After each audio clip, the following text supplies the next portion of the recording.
दोस्तों, आज हम जिस कहानी की बात करने वाले हैं वो कहानी अपने आप में बहुत ही अजीब है। दरअसल दोस्तों, यह कहानी हांगकांग की है जो 1999 में घटी थी। दोस्तों, होता यह है कि साल 1999 में हांगकांग के एक पुलिस स्टेशन में एक अजीब वाकया देखने को मिलता है। दोस्तों, पुलिस स्टेशन में एक लड़की आती है जिसकी उम्र करीब 14 साल बताई जाती है, और वो जब पुलिस के सामने अपनी बयान रखती है तो पुलिस स्टेशन के अंदर हर किसी की आंखें फटी के फटी रह जाती है। सब कोई हैरान और परेशान रहता है। इसके साथ ही कुछ लोग उस लड़की के बातों पर हंस रहे होते हैं, जबकि कुछ लोग काफी खौफ में थे और उनकी सांसें ऊपर नीचे हो रही थी। दोस्तों, लड़की पुलिस स्टेशन में जाकर कहती है, मैं बहुत परेशान हूँ, मुझे एक भूत सता रहा है। यह सुनकर पुलिसकर्मी लड़की का मजाक बनाने लगते हैं। लड़की कहती है, सर, यह बात हंसने वाली नहीं है, यह सच है। दरअसल जो भूत मुझे दिखता है वो भूत एक औरत है। वह भूत कई बार बिजली के तारों पर बंधी हुई दिखाई देती है। उसके गले को घोटा जा रहा है और उसके शरीर पर चोट के निशान दिखाई देते हैं।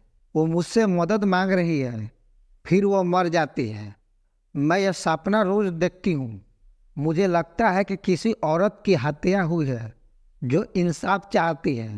पुलिस वाले लड़की को टरका कर पुलिस स्टेशन से वापस भेज देते हैं, मगर अगले ही दिन वो लड़की दोबारा पुलिस स्टेशन में पहुँचती है। पुलिस वालों को बच्ची के बातों पर यकीन नहीं हो रहा था, लेकिन तभी 14 साल की बच्ची ऐसी बात कहती है कि पुलिस वाले भी सोचने पर मजबूर हो जाते हैं। लड़की कहती है कि जो कत्ल का सपना मैं देखती हूँ उसमें कई लोग शामिल हैं जो उस औरत का कत्ल कर रहे हैं, और जाने अनजाने में कत्ल करने वालों में मैं भी एक शामिल हूँ। लड़की की यह बात सुनकर पुलिस वाले भी हैरान रह जाते हैं और पुलिसकर्मी लड़की से पूछते हैं कि यह बताओ कि यह मामला कहाँ का है। तब 14 साल की लड़की बताती है कि कोलोन जिले के अपार्टमेंट के एक फ्लैट में यह कत्ल हुआ था, जिसके बाद पुलिस वाले लड़की को लेकर उसी अपार्टमेंट में पहुंचते हैं और फ्लैट का दरवाज़ा खोला जाता है। घर के अंदर से अजीब बदबू आ रही थी। पुलिस ने पूरे घर की तलाशी लेना शुरू किया तो पूरे घर में हेलो किटी नाम के गुड़ियों से भरा हुआ था, और बिस्तर पर एक बड़ा सा हेलो किटी का एक गुड़िया था। यह गुड़िया देखने में काफ़ी बड़ा दिखाई दे रहा था। पुलिस डॉल की तलाशी लेती है तो देखती है कि डॉल के सिर और गर्दन के हिस्से को काटा गया है और फिर उसे सील दिया गया है। फिर पुलिस डॉल के सिर वाले हिस्सों को खोलती है और उसके अंदर जो दिखाई देता है वो और भी हैरान कर देने वाला था। पुलिस को डॉल के अंदर एक इंसानी सिर रखा हुआ दिखाई देता है। सिर को देखकर ऐसा लग रहा था कि सिर के साथ बहुत कुछ हुआ है। पहले सिर को पानी में उबाला गया है और उसके टुकड़े करने की भी कोशिश की गई थी। जब पुलिस को सिर मिल जाता है तो पुलिस के बच्चे के बातों पर यकीन हो जाता है कि यहाँ जरूर कोई ना कोई कत्ल हुआ है और बच्ची की भूतिया कहानी कहीं ना कहीं सच्ची है। और पुलिस इस बात को लेकर डर जाती है कि जब कमरे के दरवाजा को खोला जाता है तो कमरे के अंदर से काफ़ी दुर्गंध आ रही थी, मगर जिस हेलो किटी नाम के गुड़िया के अंदर एक इंसानी सिर को रखा गया था, जब उसको खोला जाता है तो उसके अंदर से कोई भी दुर्गंध नहीं आती है। ऐसा लगता है मानो किसी अदृश्य शक्ति ने डॉल के अंदर से दुर्गंध खींच ली हो। और यहीं से आई हांगकांग के इतिहास के सबसे खौफनाक और डरावनी कत्ल की कहानी। ऐसी कहानी ना कभी देखी गई थी और ना ही कभी सुनी गई थी। दरअसल कहानी हांगकांग की एक लड़की की है। हांगकांग में एक मामूली से परिवार में पैदा हुई फैन मैन ई, जो बचपन में अनाथ हो गई थी। पहले चाइल्ड होम में रहकर वो बड़ी होती है, फिर उसे ड्रग का लत लग जाता है। फिर वो ड्रग की लत को पूरा करने के लिए जिस्म फरोशी के धंधे में आ जाती है। इसी दौरान उसे जब लगा कि ऐसे ज़िंदगी नहीं चलेगा और उसे और भी पैसे कमाने होंगे। तो उसने नाइट क्लब में नौकरी कर ली और नाइट क्लब में उसकी मुलाकात चैन मैन लोग से हुई।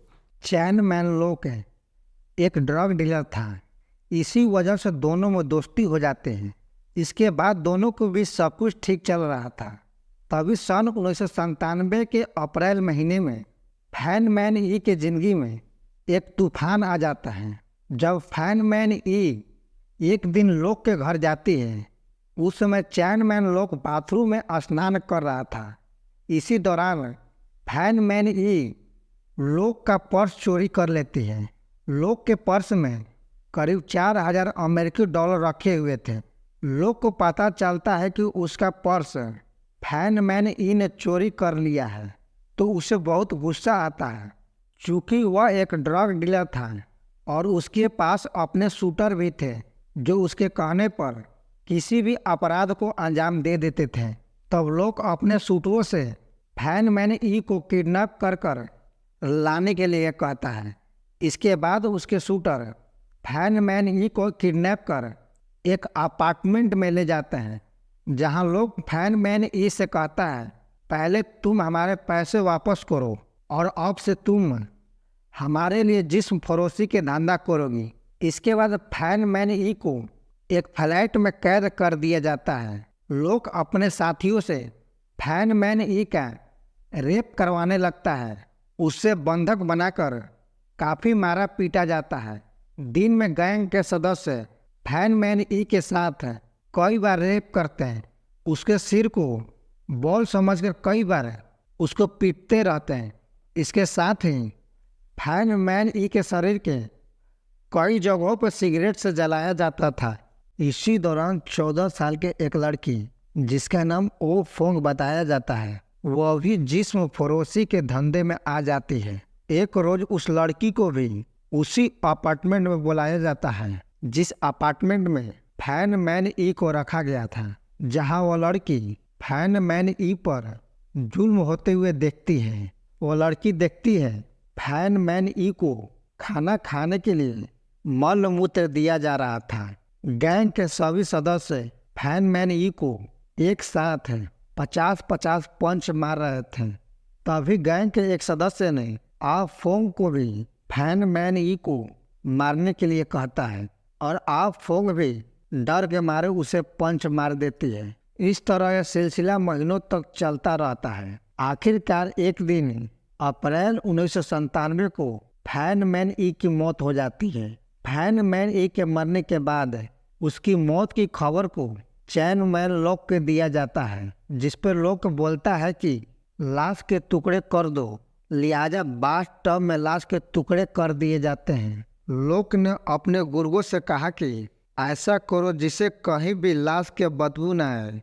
जिसके बाद घर के रखे बर्तनों में फैन मैन ई के टुकड़े को उबाला और पकाया जाता है। फिर गैंग के लोग उबले हुए अंगों को पॉलीथीन बैग में डालकर कचरे में फेंक देते हैं और इस तरह कई बार और कई दिनों तक उसके शरीर के अंगों को पॉलीथीन में भर भर कर फेंक दिया जाता है, जबकि शरीर के कुछ अंगों को जार में रख दिया जाता है।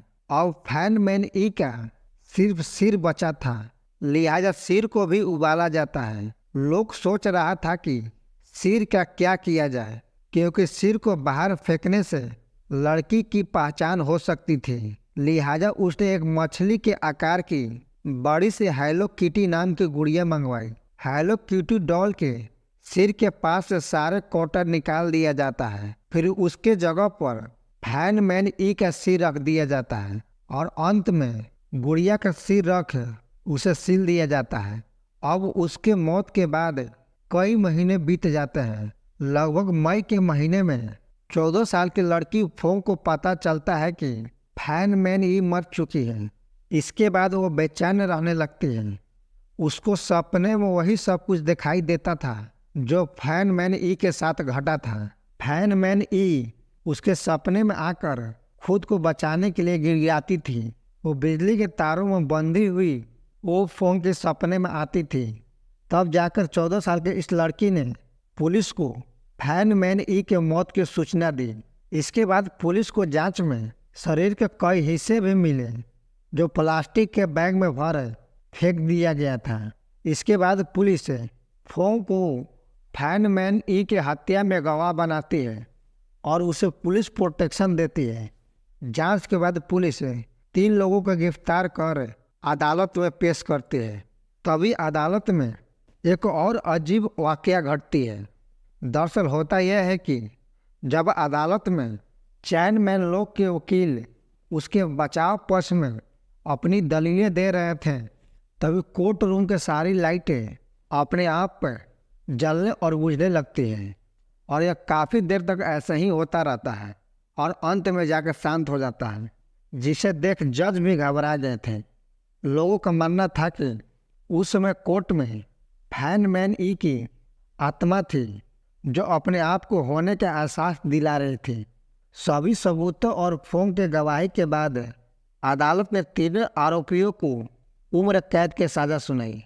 दरअसल इस कहानी की शुरुआत भूत से होती है और पुलिस के जांच में पूरा सनसनीखेज खुलासा होता है, लेकिन अंत में जब साइंटिस्ट ने किटी डॉल को अदालत में पेश किया तो उससे बहुत गंध आ रही थी, जबकि उसी किटी डॉल को जब लैब में ले जाया गया था तब उसमें किसी तरह का कोई भी गंध नहीं आ रही थी। यहाँ तक कि जिस अपार्टमेंट में फैनमैन ई की मौत हुई थी वहाँ किराएदारों को अजीबोगरीब चीज़ें नज़र आती थी। कई किराएदार तो घबरा कर भाग खड़े हुए, यहाँ तक कि पड़ोसी भी भाग गए। कोई भी इस इमारत में रहना नहीं चाहता था, लिहाजा 2012 में उस घर के मकान मालिक ने खुद उस अपार्टमेंट को बुलडोजर से ध्वस्त करवा दिया। और ये कहानी हांगकांग के सरकारी दस्तावेजों में भी आज भी दर्ज है। दोस्तों, ये कहानी आपको कैसी लगी कमेंट कर जरूर बताएं। वीडियो अच्छी लगी तो चैनल को लाइक एंड सब्सक्राइब जरूर कर दें और ऐसी कहानी और सुनना चाहते हैं तो चैनल का सब्सक्राइब जरूर करें।